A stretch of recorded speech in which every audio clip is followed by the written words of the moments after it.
setiamu ya Tuhan. Setiap waktu dalam hidupku tak pernah Kau tinggalkan. Meski langit tampak suram, awan gelap pun menghadap. Hadapi badai, lewati gelombang, tak pernah Kau tinggalkan diriku.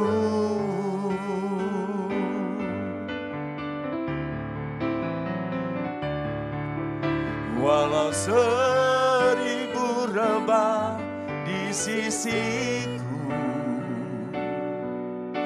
Kau tetaplah Allah penolongku.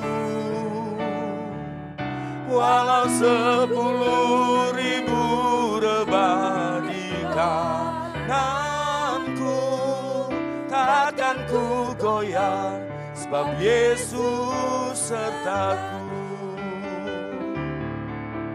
Walau 1000 rebah di sisiku,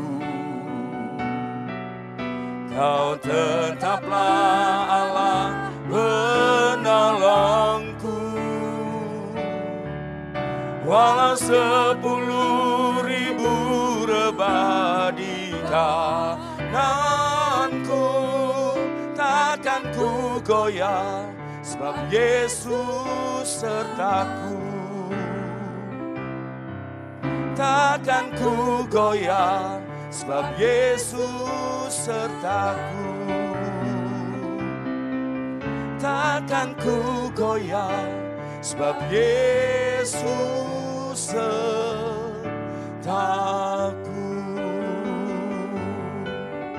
Haleluya, Kau selalu besertaku. Engkau Allah Yesus, Kau ku sembah. Engkau pembelaku, Yesus, Engkau Tuhanku. Haleluya, haleluya, haleluya. Iyaralayase,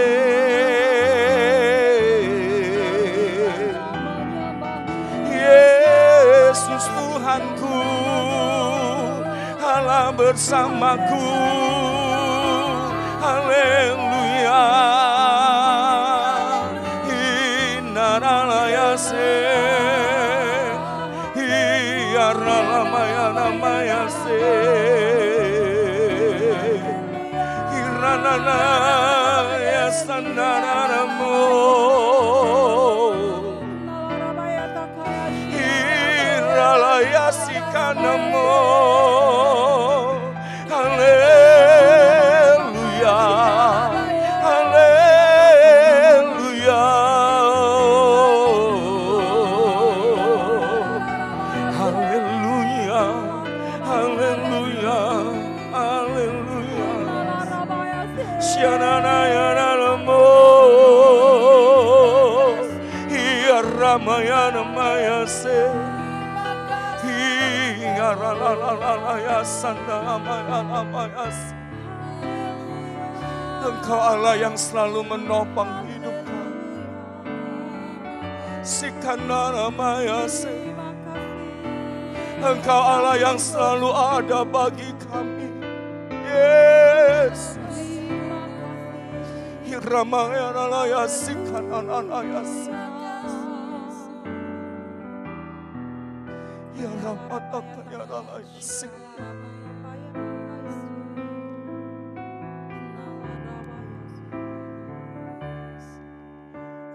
Walau 1000 rebah di sisiku, Kau tetaplah Allah penolongku. Walau 10.000 rebah di kananku, takkan ku goyah, sebab Yesus sertaku.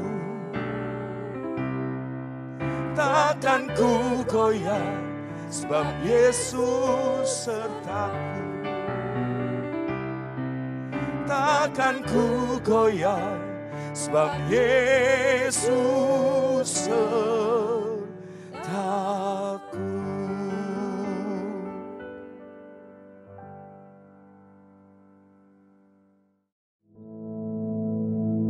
Our Father, which art in heaven, hallowed be thy name. Thy kingdom come, thy will be done in earth as it is in heaven.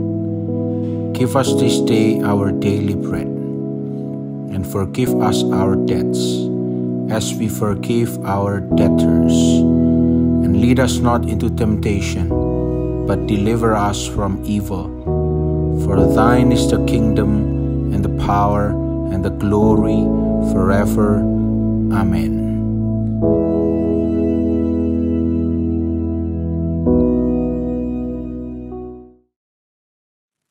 Puji Tuhan, Shalom, selamat pagi jemaat Bapak Ibu sekalian.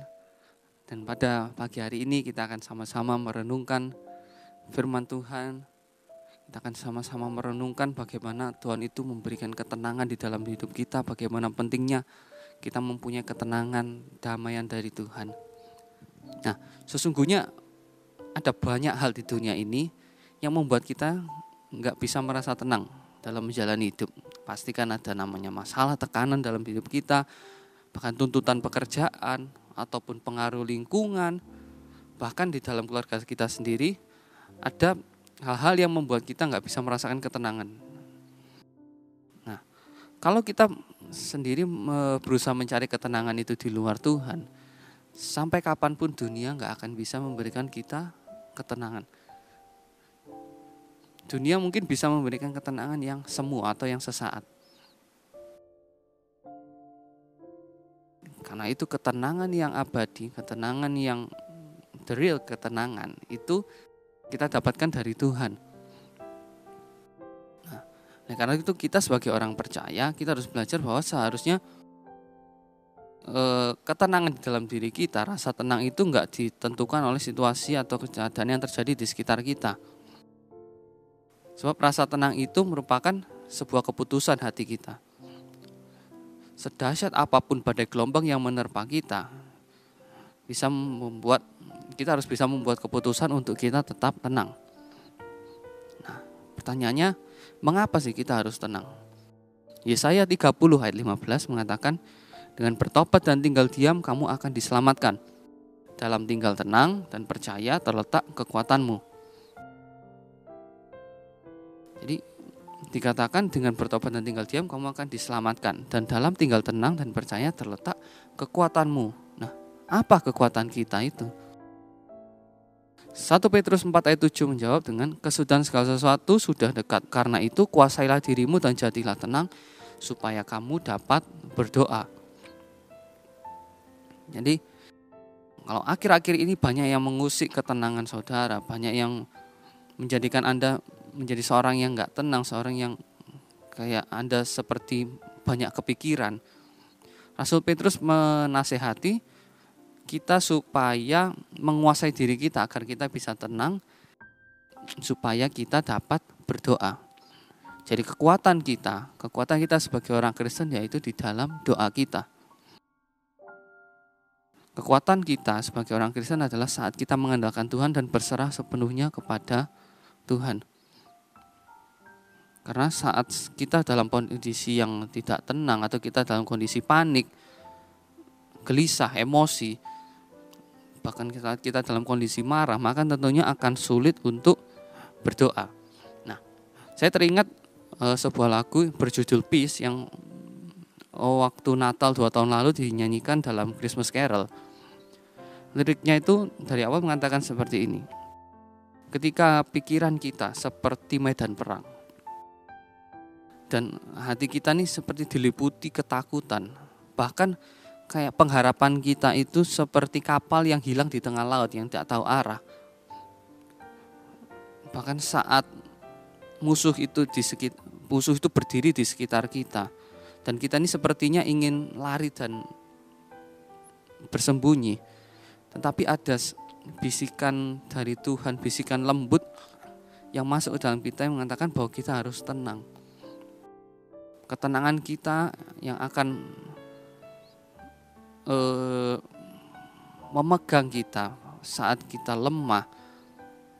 Jadi bahkan meskipun saat dunia runtuh di kanan kiri kita, bahkan saat dunia kita sepertinya runtuh, tetapi yang harus kita lakukan yaitu kita duduk diam, kita berlutut dan kita berdoa kepada Tuhan, kita meminta ketenangan dari Tuhan. Jadi kekuatan kita sebenarnya yaitu saat kita berdoa. Jadi pagi hari kita bisa merenungkan kalau mungkin akhir-akhir ini kita terus mengandalkan kekuatan kita. Mungkin akhir-akhir ini kita lupa bahwa kita bisa berdoa kepada Tuhan saat kita lemah. Mungkin akhir-akhir ini kita merasa bahwa kita sendiri bisa berdiri, kita sendiri kuat. Mungkin kita bisa mengatasi semua masalah itu dengan kekuatan kita sendiri. Ingatlah bahwa pada suatu saat pasti akan kita mentok dengan kekuatan kita. Tetapi yang bisa kita lakukan, yang pilihan yang terbaik yang bisa kita lakukan yaitu kita duduk di bawah kaki Tuhan, kita berdoa. Dan disitulah letak kekuatan kita. Dalam Mazmur pasal 62, Daud menyatakan bahwa ia akan merasa tenang kalau ia dekat dengan Allah. Mazmur 62 ayat 2 mengatakan, hanya dekat Allah saja aku tenang, daripadanya lah keselamatanku.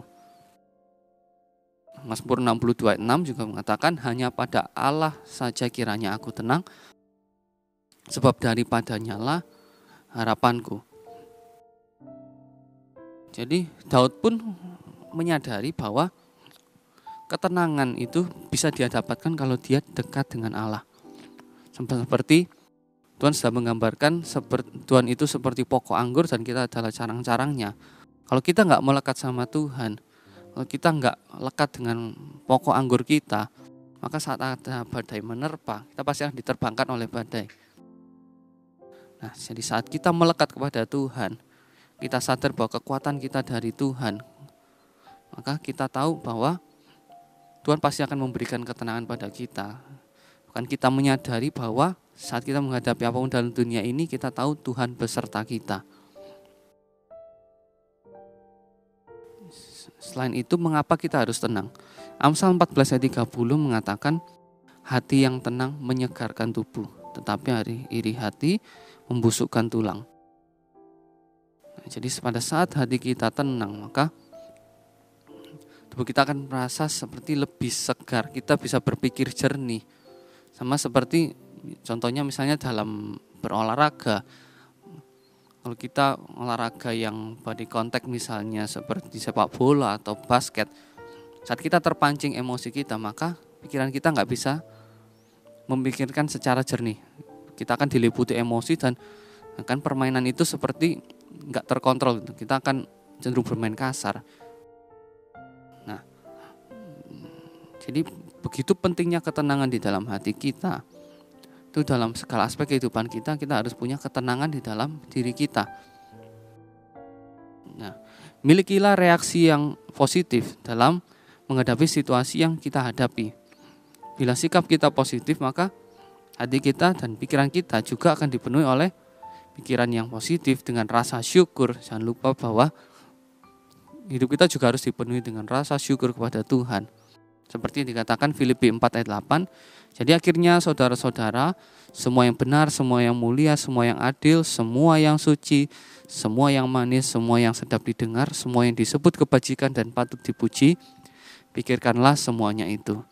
Mungkin ada kalanya saat kita menghadapi hal yang gak sesuai dengan keinginan kita, itu akan membuat kita istilahnya menjadi kepikiran.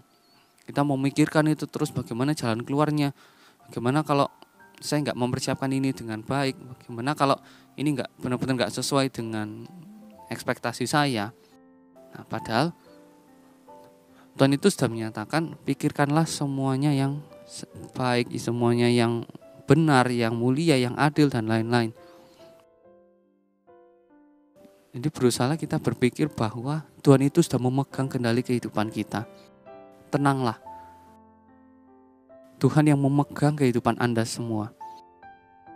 Di dalam segala hal Tuhan turut bekerja untuk mendatangkan kebaikan. Di saat kita merasakan beban hidup kita seberat, Matius 11 ayat 28 sampai 29 mengatakan, marilah kepadaku semua yang letih lesu dan berbeban berat. Aku akan memberi kelegaan kepadamu. Pikulah kuk yang kupasang dan belajarlah padaku, karena aku lemah lembut dan rendah hati, dan jiwamu akan mendapat ketenangan. Di pagi hari ini kita sama-sama merenungkan bahwa begitu pentingnya ketenangan di dalam diri kita. Begitu pentingnya kita menyadari bahwa kekuatan kita yang sebenarnya itu dalam doa. Dan saat kita menyadari kita perlu Tuhan, kita mengandalkan Tuhan, di situ kita akan mendapatkan ketenangan. Ketenangan yang gak bisa diberikan oleh dunia ini, ketenangan yang hanya bisa kita dapatkan saat kita berserah kepada Tuhan.